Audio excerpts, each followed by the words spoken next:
दोस्तों, ये वीडियो सिर्फ एजुकेशन और इन्फॉर्मेशन के लिए बनाया गया है। इसमें जो भी बातें हैं वो इतिहास, पब्लिक सोर्स और रिसर्च पर आधारित हैं। हमारा मकसद किसी भी तरह का जातिवाद, भेदभाव या नफरत फैलाना नहीं है। बस भारत के डाइवर्स हिस्ट्री और कम्युनिटीज के बारे में अवेयरनेस बढ़ाना ही हमारा उद्देश्य है। अगर किसी को अनजाने में बुरा लगे तो वो पूरी तरह से संयोग होगा। आपसे रिक्वेस्ट है कि वीडियो को समझदारी और खुले दिमाग से देखें।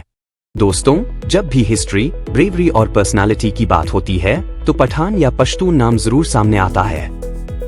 ये लोग सिर्फ लड़ाई और युद्ध तक ही सीमित नहीं रहे, बल्कि politics, society, literature, art, sports और सिनेमा में भी अपनी अलग पहचान बना चुके हैं।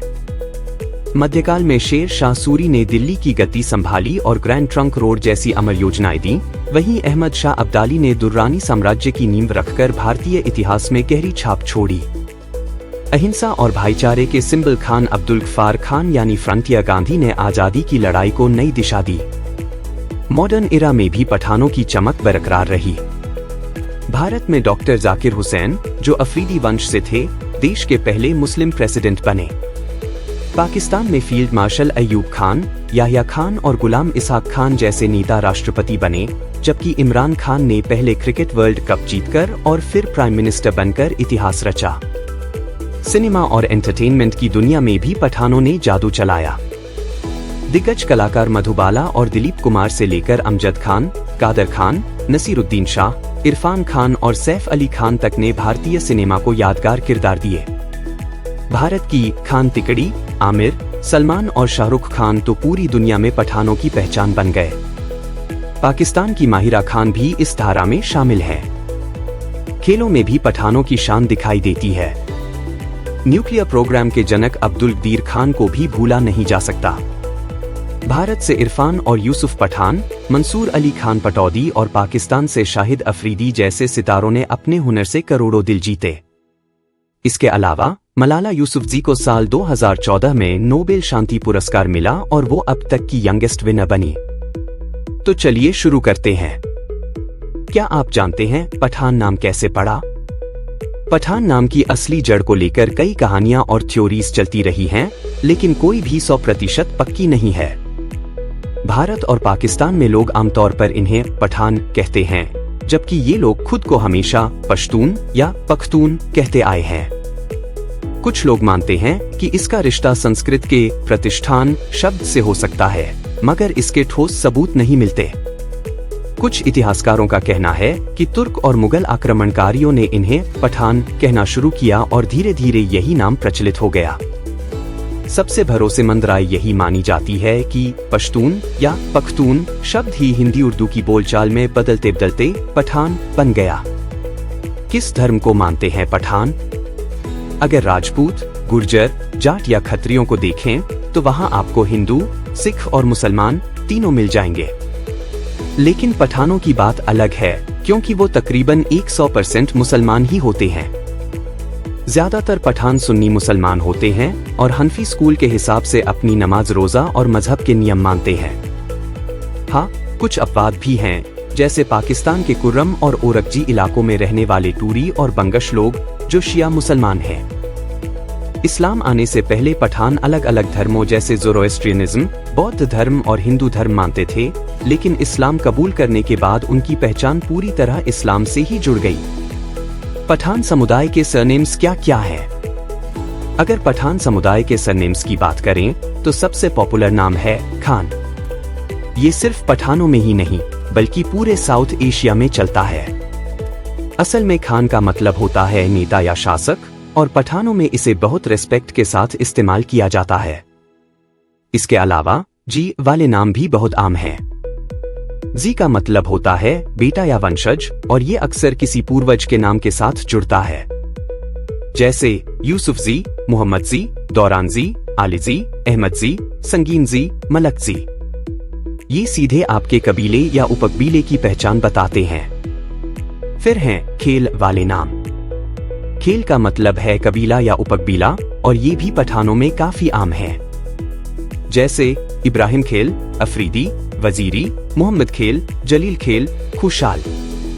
इसके अलावा कुछ नाम ऐसे हैं जो सीधे कबीले के नाम से बने हैं, जैसे खटक, काकड़, लोदी, सूरी, नियाजी, बंगश, खिलजी, खिलजी, सफी, दुरानी, मरवत, तुरी, कुर्द कौन हैं? पठान लोग ज्यादातर अलग अलग कबीलों और उनके छोटे छोटे उपकबीलों में बंटे हुए हैं। इनके 4 बड़े वंश ग्रुप माने जाते हैं: सरबानी, बैतानी, गर्गश्ती और करलानी। सरबानी सबसे बड़ा ग्रुप है, जिसमें दुर्रानी, यूसुफजी, मोहम्मद और गौरिया खेल जैसे कबीले आते हैं। दुर्रानी के अंदर भी पोपलजी, बारकजी और अलीजी जैसे उपकबीले मिलते हैं। बैतानी लोग ज्यादातर पहाड़ी इलाकों से जुड़े हैं और इनमें लोदी, सूरी, नियाजी, मारवत और गिलजी जैसे कबीले आते हैं। गर्गश्ती ग्रुप में काकड़, तारिन और पन्नी कबीले शामिल हैं, जबकि करलानी अपने जंगजू और बहादुर अंदाज के लिए जाने जाते हैं, जिनमें खटक, अफरीदी, बंगश, वजीर और ओरकजी कबीले आते हैं। हर बड़े कबीले के अंदर और भी छोटे छोटे उपकबीले पाए जाते हैं, जो पठान समाज को और भी विविध और दिलचस्प बनाते हैं। कहां से आए हैं पठान? पठान असल में अफगानिस्तान और पाकिस्तान के पहाड़ी इलाकों के मूल निवासी माने जाते हैं, लेकिन इनकी असली उत्पत्ति हमेशा से बहस का विषय रही है। कुछ विद्वान इन्हें प्राचीन पख्ता लोग मानते हैं, जिनका जिक्र ऋग्वेद और ग्रीक लेखों में मिलता है, तो कुछ इन्हें स्किथियन, बैक्ट्रियन, कुषाण या व्हाइट हुन से जोड़ते हैं, जबकि कॉलोनियल दौर में कुछ इतिहासकारों ने इन्हें राजपूत वंशज तक बताया। सबसे चर्चित थ्योरी यह है कि यूसुफजी और अफरीदी जैसे कुछ कबीले इसराइल की खोई हुई जनजातियों से जुड़े हैं, क्योंकि इनके नाम और कुछ रिवाज, जैसे 8वें दिन खतना, गुरुवार रात दिया जलाना और शादी में छत्र का इस्तेमाल, यहूदी परंपराओं से मिलते जुलते लगते हैं। 13वीं सदी की तबकात नासिरी और 17वीं सदी के फारसी अफगान इतिहासकार निमतुल्लाह अलहरवी की मखज़न अफगानी जैसी किताबों में भी इसराइली कड़ी का जिक्र मिलता है, जहां उन्होंने लिखा कि पश्तूनों के पूर्वज कैस अब्दुल रशीद असल में इसराइली राजा साउल की औलाद थे। 10वीं सदी के यहूदी विद्वान सादिया गाउन ने भी अफगानिस्तान को इसराइल की खोई हुई जनजातियों की जमीन बताया, और बाद में ब्रिटिश यात्रियों व मिशनरियों ने 19वीं सदी में इस विचार को और प्रचारित किया। यहाँ तक कि इसराइल के पहले राष्ट्रपति यित्ज़हाक बेनज़वी ने भी इस पर लिखा। हालांकि आधुनिक डीएनए रिसर्च साफ कहती है कि पठान किसी एक नस्ल से नहीं आए, बल्कि ईरानी, सेंट्रल एशियन और साउथ एशियन सभ्यताओं के मेल से इनकी पहचान बनी है। इसलिए यहूदी कनेक्शन वाली कहानी दिलचस्प जरूर है, लेकिन विज्ञान इसे पूरी तरह साबित नहीं करता। क्या पठान अशरफ होते हैं? भारत और दक्षिण एशिया के सामाजिक ढांचे में पठान आमतौर पर अशरफ वर्ग के मुसलमान माने जाते हैं। अशरफ का मतलब होता है सम्मानित या उच्च वर्ग, और परंपरागत तौर पर मुस्लिम समाज को 3 हिस्सों में बांटा गया है: अशरफ, अजलाफ और अरजाल। अशरफ वे लोग माने जाते हैं जिनकी जड़ें भारत से बाहर जुड़ी हों, जैसे अरब, अफगानिस्तान या मध्य एशिया, या फिर वे ऊंची जाति के हिंदू हों जिन्होंने इस्लाम अपनाया हो। अजलाफ वे समुदाय हैं जो स्थानीय रूप से इस्लाम में आए और ज्यादातर पेशों और कारीगरी से जुड़े रहे, जबकि अरजाल सबसे निचले दर्जे पर रखे गए। पठानों को अशरफ इसलिए समझा जाता है क्योंकि उनका मूल अफगानिस्तान और मध्य एशिया से जुड़ा है, और इतिहास में उन्होंने दिल्ली सल्तनत और लोदी वंश जैसे राजवंशों में शासक और फौजी तबके की अहम भूमिका निभाई। भारत में अशरफ की गिनती में ज्यादातर सैयद, शेख, मुगल और पठान आते हैं, और यही वजह है कि पठान भी इस अभिजात वर्ग का हिस्सा माने जाते हैं। कहां पाए जाते हैं पठान लोग? पठान लोग असल में अफगानिस्तान और पाकिस्तान की पहाड़ी धरती से जुड़े हुए हैं। अफगानिस्तान में कंधार, नंगरहार, पख्तिया, गजनी और काबुल जैसे इलाकों में इनकी सबसे ज्यादा आबादी रहती है। पाकिस्तान में भी इनका अच्छा खासा दबदबा है, खासकर खैबर पख्तूनख्वा, वजीरिस्तान, बलूचिस्तान और कराची जैसे इलाकों में। पुराने जमाने में, यानी दिल्ली सल्तनत और मुगल काल के दौरान, बड़ी तादाद में पठान भारत आए और यहीं बस गए। आज भी भारत में इनकी मजबूत मौजूदगी है। उत्तर प्रदेश के रोहिलखंड, बरेली, रामपुर, पीलीभीत, मध्य प्रदेश के भोपाल और इंदौर, बिहार, दिल्ली और राजस्थान में इनकी बस्तियां पाई जाती हैं। इसके अलावा ईरान, ताजिकिस्तान और उज्बेकिस्तान जैसे मध्य एशियाई मुल्कों में भी छोटे छोटे पठान समुदाय बसे हुए हैं। कितनी आबादी है पठान लोगों की? पठान दुनिया के सबसे बड़े जनजातीय समुदायों में गिने जाते हैं, जिनकी आबादी करीब 60 से 70 मिलियन के बीच मानी जाती है। सबसे ज्यादा संख्या पाकिस्तान और अफगानिस्तान में मिलती है। पाकिस्तान में लगभग 38 से 40 मिलियन पठान रहते हैं, जो देश का दूसरा सबसे बड़ा जातीय समूह है। ये ज्यादातर खैबर पख्तूनख्वा, पुराना फाटा इलाका, बलूचिस्तान और कराची जैसे बड़े शहरों में बसे हुए हैं। अफगानिस्तान में तो ये सबसे बड़ा जातीय समुदाय हैं, जिनकी तादाद करीब 15 से 18 मिलियन है और ये कुल आबादी का लगभग 42% हिस्सा बनाते हैं। भारत में भी पठान अच्छी खासी संख्या में मौजूद हैं, लेकिन यहाँ उनकी कोई पक्की गिनती तय नहीं की गई है। पठान का मध्यकालीन इतिहास क्या है? अगर मेडिवल पीरियड की बात करें तो पठान सिर्फ कबीलों में बनते योद्धा नहीं थे, बल्कि बड़े बड़े सियासी खेलों के भी अहम खिलाड़ी बने। दिल्ली सल्तनत में भी और अफगानिस्तान में भी दोनों जगह इनकी ताकत साफ दिखती है। दिल्ली सल्तनत में सबसे पहले खिलजी वंश 1290-1320 आता है। ज्यादातर लोग इन्हें तुर्क मानते हैं, लेकिन कुछ इतिहासकार कहते हैं कि इनकी जड़ें पश्तूनों से भी जुड़ी थी।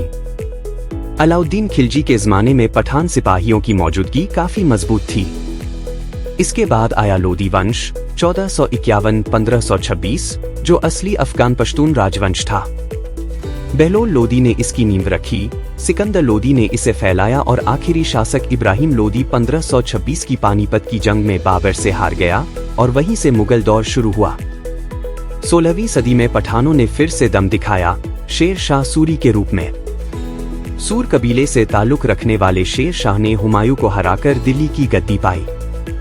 उसका राज छोटा रहा, 1540-1545, लेकिन उसने जो काम किए, जैसे राजस्व सुधार, मजबूत प्रशासन और ग्रांड ट्रंक रोड का निर्माण, उसने उसे हमेशा के लिए यादगार बना दिया। अब अफगानिस्तान की तरफ देखें तो वहां पठानों ने अपनी पायली आजादी को सबसे ऊपर रखा। मुगलों से लगातार टकराते रहे, खासकर यूसुफजी कबीला। 17वीं सदी में खुशहाल खान खट्टक सामने आए, जो न सिर्फ योद्धा थे बल्कि शायर भी।